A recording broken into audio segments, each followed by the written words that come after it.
where we're at. I like how Pango is doing his best Ness cosplay, but is playing Steve. So definitely the Long Island meta. This is where, like, you know, this is what it seems to be developing into. Lots of Steve action. Of course, Chris holding down the fort as Ness, honorary DLC character. And then, yeah, I mean, this matchup is certainly, it's one I'm going to be learning on the fly as I watch, but just out of sheer instinct, it appears to me that, like, Ness can do a lot of good stuff in the matchup, right? He's got disjoints that can push through the blocks. Dash attack, maybe forward air, can probably annoy those blocks and make it such that Pango is not able to, you know, use them as freely as he might like. Any character that has a really strong bear, like a good rising bear, is another thing that Steve players need to look out for. Anytime you watch, like, Cloud versus Steve, one of the defining factors in the matchup is if the Cloud player can read a minecart, like, attempt, and they beat it with, like, just jump back air, you know, it's curtains for the Steve, right? And I'm sure you guys have seen this hundreds of times at top level, you know. Any Cloud Steve matchup is pretty much defined by that action. And I think that Ness can do that kind of thing too. You know, he can do his best Cloud impression with a really strong back air if you get a good read. So that kind of makes it a little trickier for, I'd say, like, Pango to freely use his minecart the way he might want. Ooh. Edge guarding, though, is a whole different story. Oh, gonna die off the top from a forward smash to the left. Some funky bouncing nonsense. Chris doing a good job of pushing through the blocks with down tilt, just kind of chipping away where he needs to.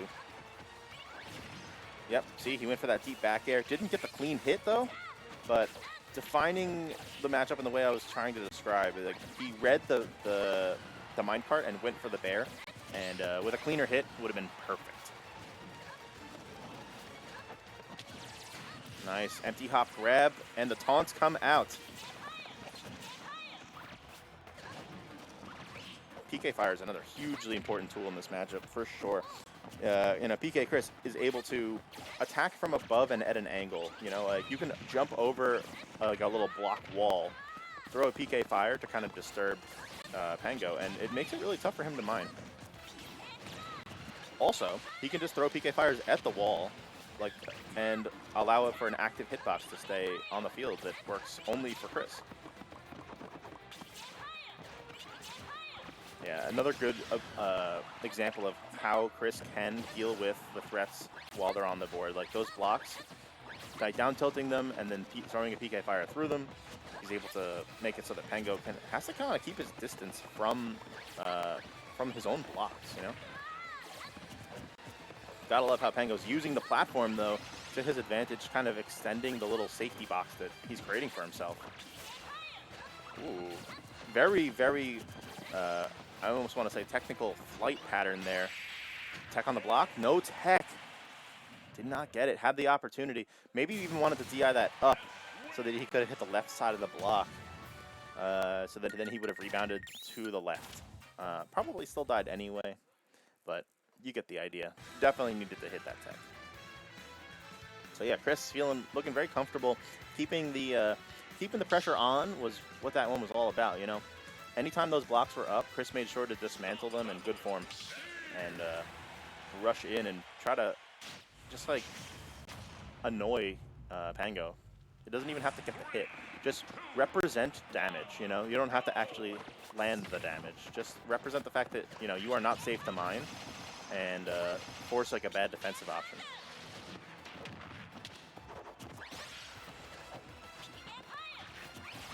Yeah, look at that. Closing the gap right away. Watching him build those from the left platform, Chris said, no, I don't want you to build any more. Rushes in, and yeah, closing the gap is what this one's all about.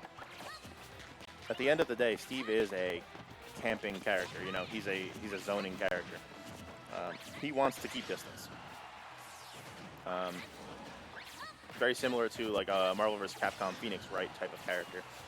You know, you can't just let him get his resources. You got to rush him down. And that's exactly what Chris did there, you know?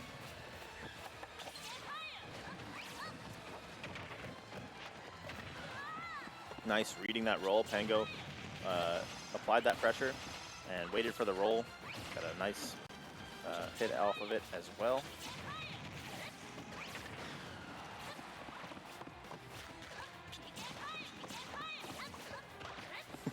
Tried to throw those PK fires, but doesn't matter that they didn't land. Like I was saying, the threat of them landing really made it hard for Pango to commit to a mine the way he might want. All right, the diamond is on the table, which means pretty soon we'll start to see some diamond tools. Yeah, that hitbox is way larger than it appears, and even though Chris was way off stage, Pango knows that that hitbox is going to do the trick.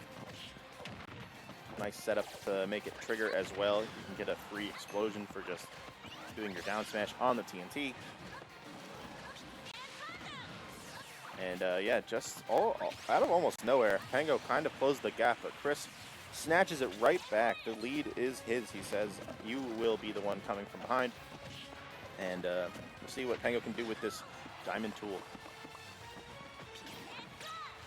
Ooh, very scary. Pango trying to throw another anvil, but there was already one on screen. Cannot throw another while there's one out. Nice coverage. Doesn't get the second one though, and now it's Pango's turn to get a grab. Grab here could really be dangerous. Pango could get some shenanigans with forward air spikes.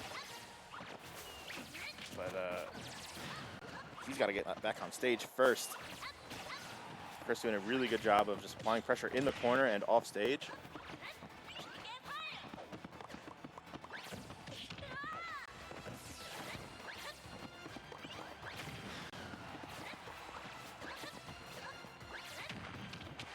Bouncing off of that wall could have made a difference there.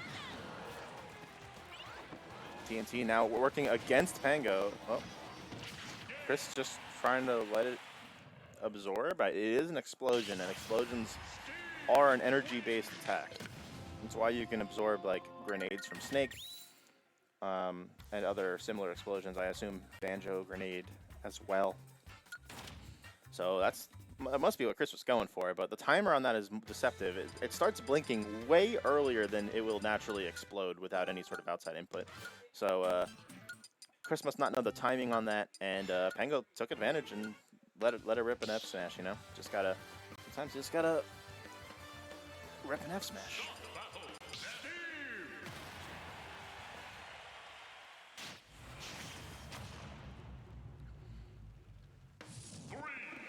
Alright, got some Mario Tennis Aces music. I'm a fan of that. The Mario sports games always have very underrated soundtracks, for sure.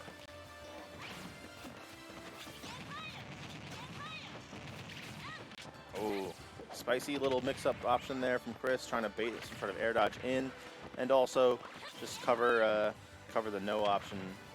Wow, he is. What is going on off stage? These guys are absolute madmen.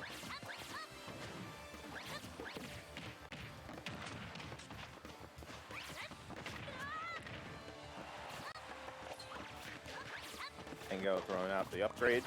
Chris knows that once you get rid of the bottom block, you can just run through the entire structure. So a couple of down tilts, especially because of the nature of dirt and other simple platforms. Dirt and wood platforms, very easy to break. Just a couple of hits and they're usually gone. And Chris is taking advantage of that for sure.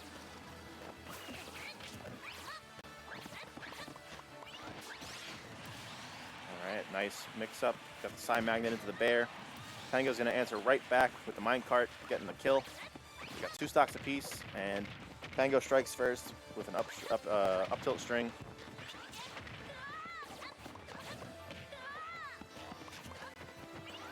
Pango mining very aggressively in Chris's face.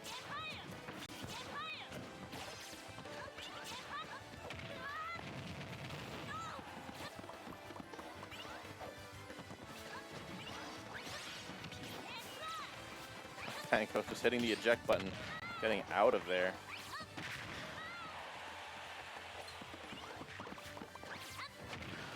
Right now, Pango's doing a great job of just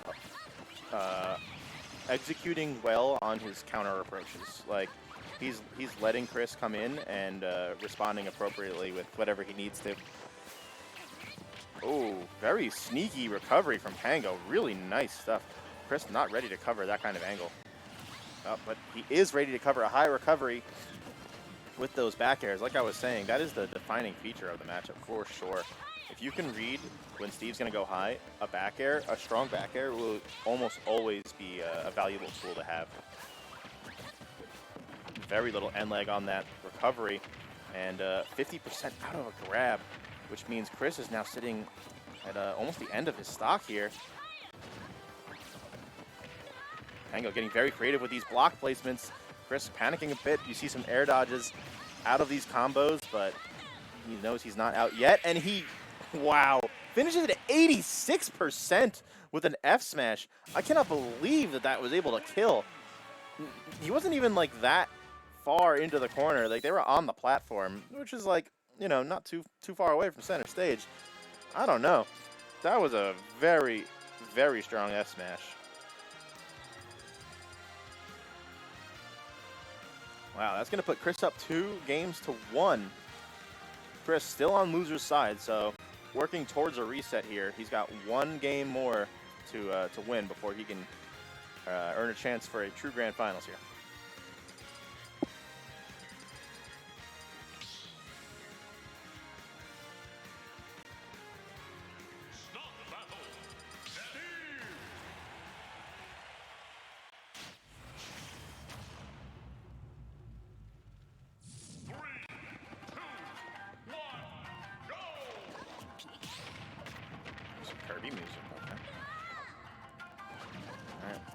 Getting a 43% string off that up tilt from Pango.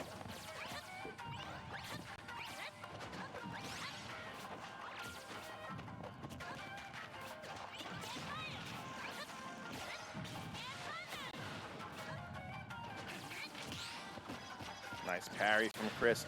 Very surprised that his grab was able to reach. Like, that was a well-spaced back air from Pango, but Chris parried it and was able to get the grab, converting it into a kill. Very surprising.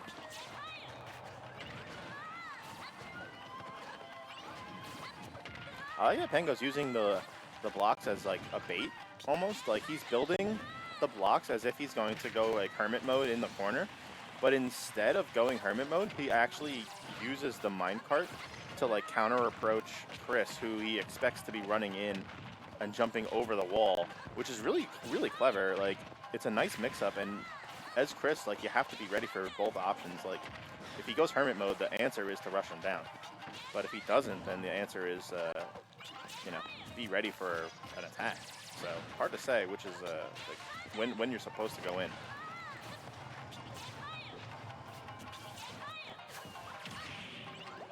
Oh, Pango, you're getting mixed.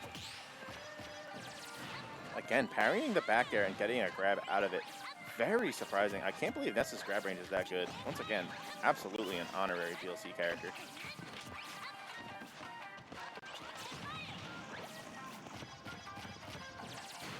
I like those pummels, adding a little bit of extra percent to ensure the kill, and also was able to break the wall in the process. Good decision making from Chris.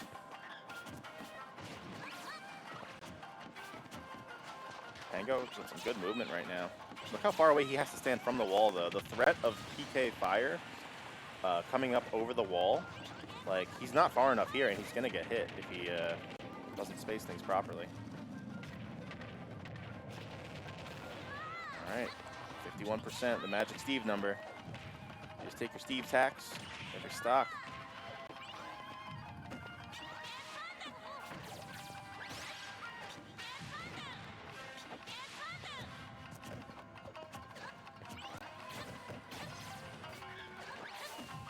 No diamonds in play for Pango, who's looking for a way to get a kill here, but so I get back on stage first. Chris really doing a good job of boxing him out. Falling out of all of these multi-hits, but somehow Chris finds a way to poke through the shield with the yo-yo up smash, and that means we're going to have ourselves a reset. So now we have a even playing field. Both players 3 games away from second place here.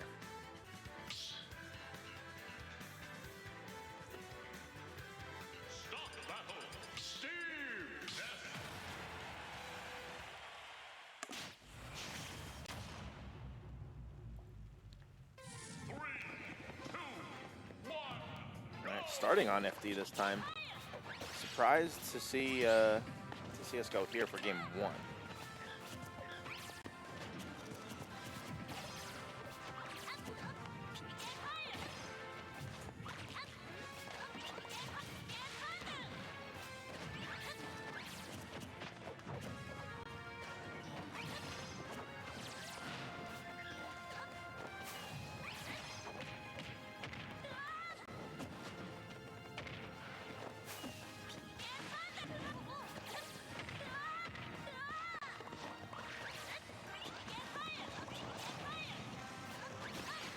Nice, there's that bear I was talking about.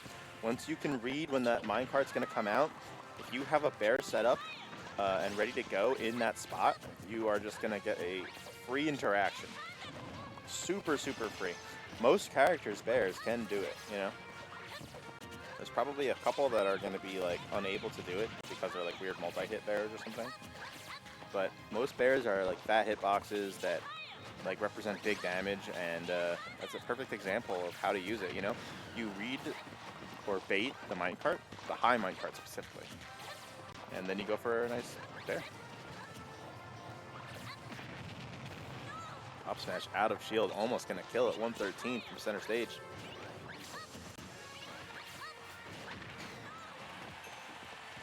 Alright, there's the other side of the minecart, you know? As predictable as it can be, it's still a very strong move, so Pango able to get a kill with that minecart. Chris almost getting a kill there. Yeah, there's that nice bear in response to the minecart again, getting him ahead a full stock. Chris knows what he has to do in the matchup. It is clear to me. The question is, will Pango find an answer to this strategy? Or will he find it in time?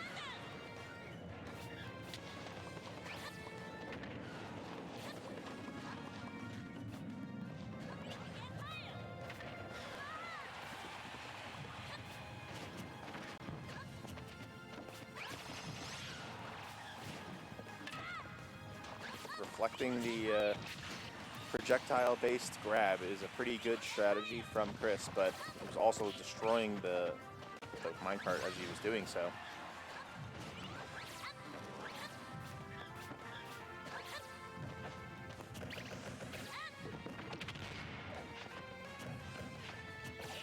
Nice read on the roll back. Pango was there to cover it, but once again, Chris covering the minecart with that bear. I'm telling you, that's got to be the defining feature of this matchup.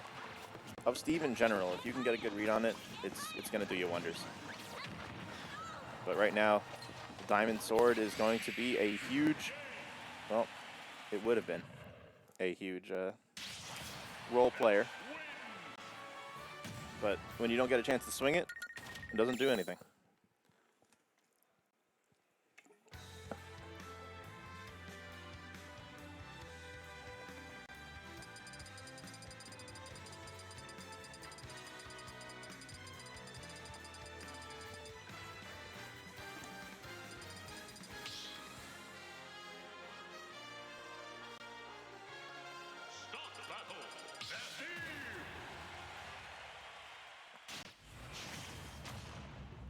All right, Chris, 2 games away from taking this one from losers. Pango trying to make some adaptations here.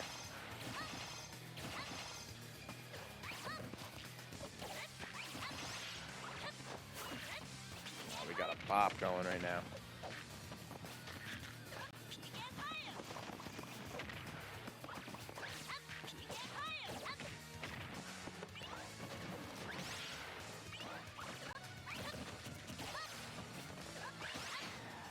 Wow.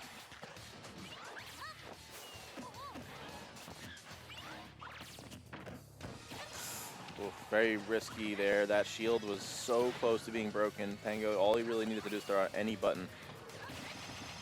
Nice. Chased him down, forcing the high recovery. And then following it up with a nice up air. PkChris taking the first stock here in game 2 of the reset.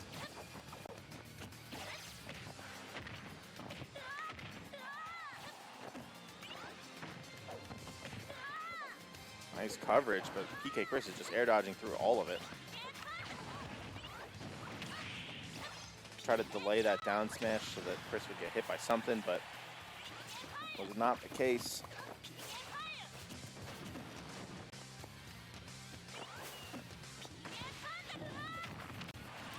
No tech there from Chris, so it's going to do it for that stock.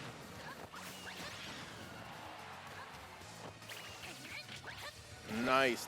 These recovery mix-ups from Pango have been absolutely outstanding. He definitely knows how best to use that flight, you know.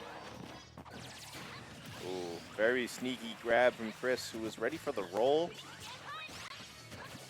and was just in the right place. Look at how low Pango's meter is. Like, there's just no resources. Chris has been keeping the pace of this match at lightning speeds, and there's just no time to mine, you know?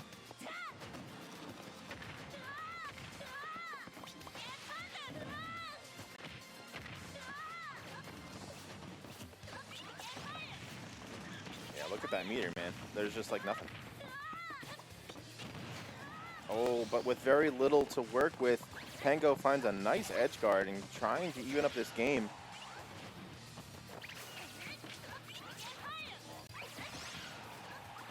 Yeah, that meter is empty.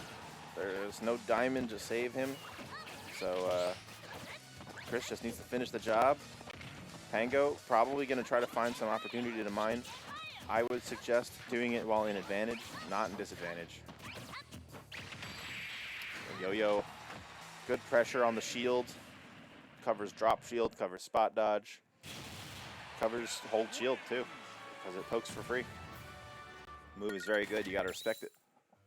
Pango was not ready for it clearly, so that means game 2 of the reset is gonna go to PkChris, who is now 1 game away from taking this tournament.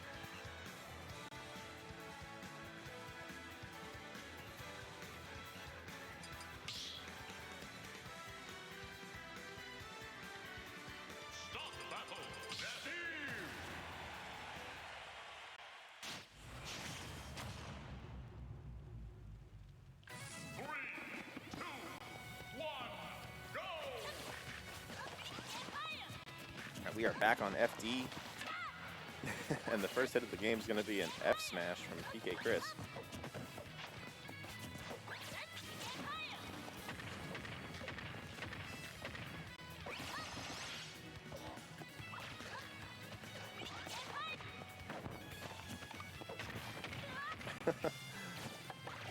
Tried to put out a second anvil, but it didn't matter. There was no time to punish. Chris was just in so much pressure. Kind of trapped in the house. Grab release. Good mashing from PkChris. Flight into up smash. Normally you see that kind of thing from the ledge, but Pango did it from the air and was still able to get the combo to convert, which is very impressive. Good awareness from Pango.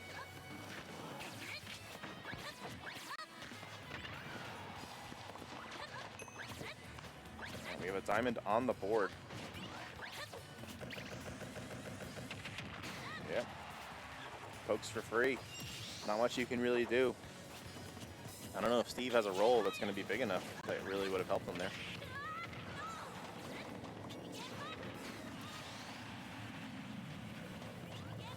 All right, Pango now up a clean stock. It's looking like a whole new game. Making some nice adjustments here. He's getting more mileage, I'd say. Pango is getting more mileage out of the interactions that he's winning, and playing just slightly faster.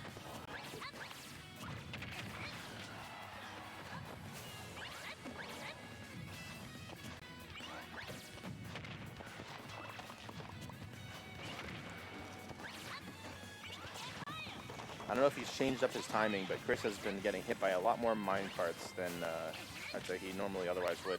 Wow, that recovered from very, very low. Pango once again showing that he understands the technical side of that move. You know, there is a way in which you can fly. You decrease your pitch or your yaw. I don't know how flight works. It's basically horizontal, and it gives you extra vertical height, which is very strange, but that's just how the move is programmed. Programmed in air quotes. Oh man, somehow navigates through all of the blocks, getting back to center stage. Now Pango is somehow off stage from a quick little two-piece from Chris. Oh, but he has the diamond pickaxe for the big anti-air. Can't believe Chris was able to get out of that situation. The TNT and everything was all set up. Chris still fighting back. The Bears are coming out. One more hit from either of these guys, and that's going to do it. Chris playing very careful, gets the grab. Uh-oh, up throw, almost killing. I don't know. I didn't even know that was a thing. Oh, almost landing that back air. Pango's got to play super careful here. Okay, finds that back air, still in it. Chris looks like he wants to run it back on FD.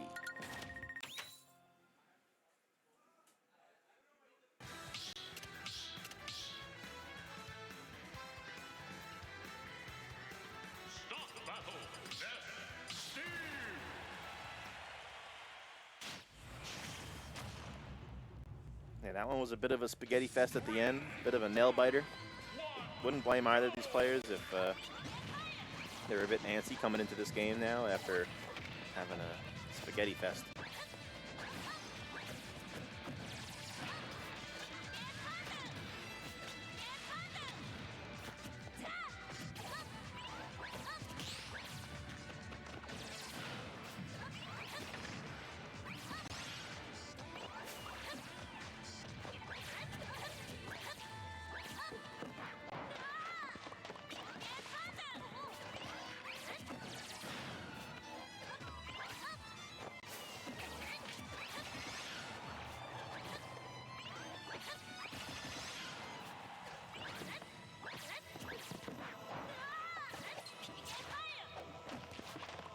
Pango getting a huge opportunity to mine here. Chris kind of taking his time off stage, but he's always so efficient at how he dismantles those blocks. Pango was not ready for it. Oh my god, he's gonna die at 20. He's gonna die at 0. How did he make it back? What a recovery from Pango, who was dead to rights in the bottom right blast zone. Not only did he have enough verticality, but it was in the bottom right blast zone. He made it back from about as far as you could possibly be. But Chris, determined to get this cheap edge guard, this cheesy 0% edge guard, says, I will spike you whatever it takes, and gets the down air. Oh, but then Pango answers right back with a down air of his own, getting the anvil set up and just kind of body blocking Chris's attempt. Man, this game has been absolutely wild. Chris somehow up a stock.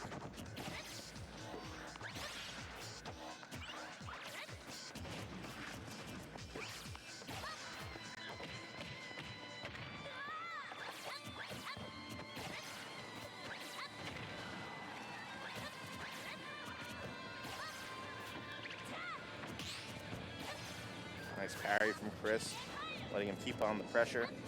Oh, those jabs were definitely a little suspect, right?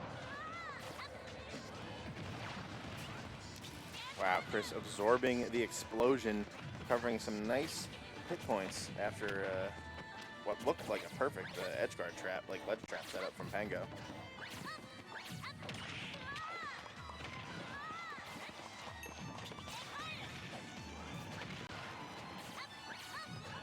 Chris is really trying to close this out. And yep, he reads the high minecart and finishes it with a bear. As I was saying, that's gotta be the way it goes with this character. That's how you find your edge. You sneak in there with a bear once you read those minecarts, and you know, if your bear is strong enough, you get some kills. So good stuff to Chris and Pango as well for placing in top 2. And to everyone else in top 8, and of course, want to thank everyone for coming out and tuning into the stream.